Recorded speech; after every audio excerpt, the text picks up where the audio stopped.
తిరుమలలో వైకుంఠ ద్వార దర్శనాలు కొనసాగుతున్నాయి. వచ్చే నెల 8 వరకు వైకుంఠ ద్వార దర్శనాలు జరగనున్నాయి. నేడు ఈ డిప్ టోకెన్లు ఉన్న భక్తులకే స్వామివారి దర్శనానికి అనుమతిస్తున్నారు. రేపు కూడా ఈ డిప్ టోకెన్లు ఉన్న భక్తులకు మాత్రమే దర్శనమిస్తారు. నిన్న స్వామివారిని 67,000 మంది భక్తులు దర్శించుకోగా 2.25 కోట్ల ఆదాయం వచ్చింది.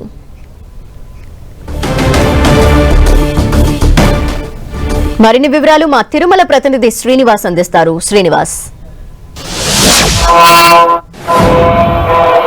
ధనలక్ష్మి, తిరుమల శ్రీవారి ఆలయంలో నిన్నటి నుంచి కూడా వైకుంఠ ద్వార దర్శనాలు కొనసాగుతున్నాయి. మనం శ్రీవారి ఆలయం వద్ద ఉన్నాము, చూడొచ్చు విజువల్స్ లో.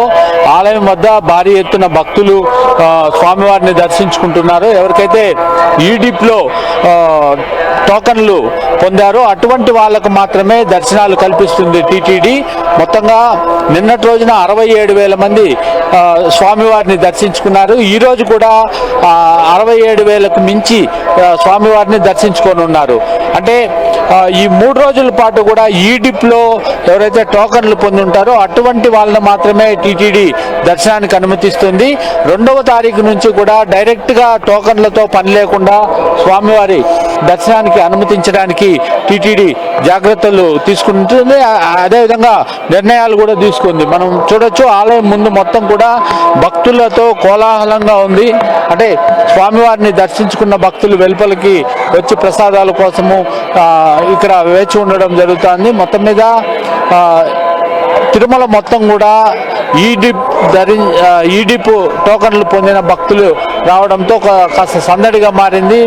తిరుపతి నుంచి వచ్చే వాహనాలు కూడా అన్ని అంటే అలిపిరి టోల్గేట్ వద్ద కూడా వాహనాల సందడి, ఇటు భక్తుల సందడి నెలకొంది. మొత్తం మీద ఈ 8 రోజుల పాటు కూడా ఇంకా రాబోయే జనవరి 8 వరకు కూడా భక్తుల రద్దీ ఇదే విధంగా కొనసాగే అవకాశం ఉంది. నిన్నటి రోజున 67,000 మంది దర్శించుకున్నారు. అయితే కాస్త తక్కువ అనిపించినప్పటికీ భక్తులందరూ కూడా సంతృప్తికరమైన దర్శనం చేసుకున్నారని చెప్పుకోవచ్చు. ఎటువంటి తోపులాటలు, తొక్కిసలాటలు లేకుండా, క్యూ లైన్ లో వేచి ఉండే పని లేకుండా దాదాపుగా 67,000 మంది అంటే విఐపీలతో కలిపి స్వామివారిని దర్శించుకోవడం జరిగింది. మొత్తం మీద 8 రోజుల పాటు అంటే మరో జనవరి 8 వరకు కూడా ఈ డిప్ ఇటు భక్తుల రాక అధికంగానే ఉంటుంది. శ్రీవారి ఆలయం మొత్తం కూడా శోభాయమానంగా అలంకరించిన పరిస్థితి మనం చూడొచ్చు.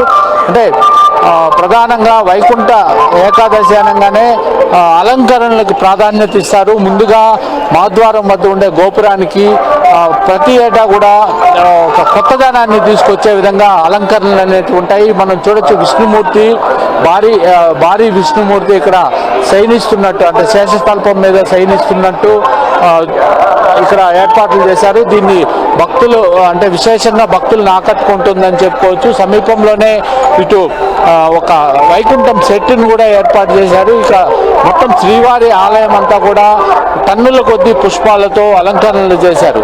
మొత్తం ఇక్కడ మహాద్వారం నుంచి సన్నిధి వరకు కూడా వివిధ రకాల పుష్పాలు, పత్రాలు, అదేవిధంగా పండ్లు, వీటన్నిటితో కూడా అలంకరణలు భారీ ఎత్తున చేపట్టారు. దీనికోసం ఇటు గార్డెన్ విభాగం ప్రతి ఏటా కూడా శ్రద్ధ తీసుకుంటుంది.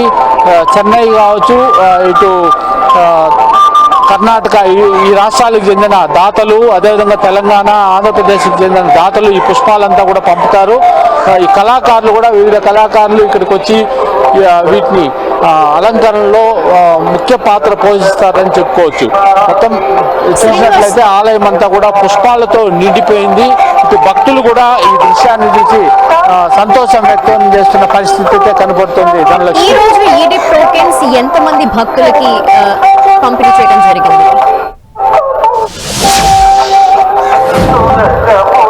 అంటే మొత్తంగా 3 రోజులకి చూసుకున్నట్లయితే 1,89,000 మంది టోకన్లు కేటాయించారు. అంటే ఈ 3 రోజుల్లో ఇవాళ కూడా 70,000 వరకు కూడా ఈడిప్ టోకన్లు కేటాయించిన పరిస్థితి. ఈరోజు ఈడిప్ ద్వారా దాదాపుగా 70,000 మంది స్వామివారిని దర్శించుకుంటారు. ఏకాదశి తర్వాత ద్వాదశికి కూడా అంతే ప్రాముఖ్యత ఉంటుంది. ఈ 2 రోజులు మాత్రమే గతంలో దర్శనాలు కల్పించేది, అంటే వైకుంఠ ద్వార దర్శనం ఉండేది. అయితే టీటీడీ కొత్తగా ఒక 3-4 ఇయర్స్గా 10 రోజులు వైకుంఠ ఏకాదశి వైకుంఠ ద్వార దర్శనాలు కల్పించాలని నిర్ణయం తీసుకుంది. అప్పటి నుంచి కూడా దాదాపుగా ఈ మొత్తం రోజుల్లో 7 లక్షల మంది భక్తులకు వైకుంఠ ద్వార దర్శనాలకి అవకాశం ఉంటుంది. గతంలో అంటే ఈ ఏడాది కూడా అదే స్థాయిలో స్వామివారిని భక్తులు దర్శించుకుంటారని టీటీడీ అయితే అంచనా వేస్తుంది. మొత్తం మీద జనవరి 8 వరకు కూడా వైకుంఠ ద్వార దర్శనాలు కొనసాగుతాయి. ధనలక్ష్మి. Thank you Srinivas.